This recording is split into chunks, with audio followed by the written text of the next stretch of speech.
Good morning mga kabato. Pogi ba? Hindi naman dyan. Ito, inaayos pala ng asawa ko yung mga gamit na dadalhin namin sa hospital mga kabato, sa Labing Mother. Panyo, kumot, saka isama na rin na yung envelope mga kabato. Kasi para may hinanap yung doktora, mayroon tayong papakita. Tabi muna yung mga gamit, mga tuwalya. Tapos balik, ito, palabas na pala kami mga kabato. So ayun na nga mga kabato, nandito na tayo sa Labing Mother mga kabato. Pero bago tayo pumasok mga kabato, kain muna tayo para may lakas pag sinalang tayo sa machine. Ito, pipili tayo ng ulam. Merong sinigang na bangos, saka munggo. Pero munggo yung pipiliin natin mga kabato kasi ito lang yung pwede kong kainin eh. Saka kahit araw-araw naman to kabato, hindi ako magsasawa kasi favorite ko to mga kabato. Munggo is my favorite. Yeah! Saka ito pala may sabaw ng papaitan mga kabato. Konti-konti lang kasi alam nyo naman, hindi tayo pwedeng masobran sa tubig mga kabato. Baka mama-emergency pa tayo mga kabato. Ito na nga mga kabato, sumabay na rin ng aking prinsesa. Kumain, para may kasabay daw ako. Salamat sa iyo darling ha, nandiyan ka palagi. Hindi mo ako pinapabayaan. I love you. Kilayin daw yung ulam niya mga kabato. Nyam, nyam, nyam. Ayun na nga mga kabato, papasok na tayo. Pero bago tayo pumasok, abot mo na yung cellphone, shades, saka magtimbang mga kabato. 50.54 pala mga kabato timbang natin.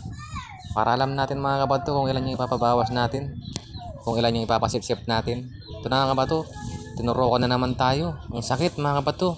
Kaso wala akong magagawa mga kabato eh. Ito yung dadagdag ng aking buhay mga kabato. So ayun na nga mga kabato, nakauwi na tayo. Kangkong. Ang padagdag ng hemoglobin. Ang tawag niya. Turning. Karning baboy. 1/4.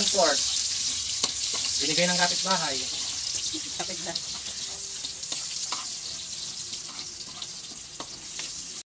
So ayun na nga mga kabato, lagyan na natin yung kangkong. Ilagay na natin ito, lahat. Saka natin lagyan ng konting tubig.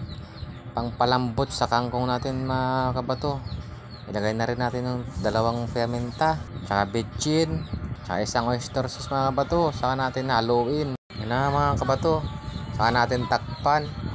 Yan mga kabato, malambot na siya mga kabato. Pwede na yan mga kabato. Kain na tayo mga kabato. Kain mga lods. Di pa ako kumakain. Kakain pa lang.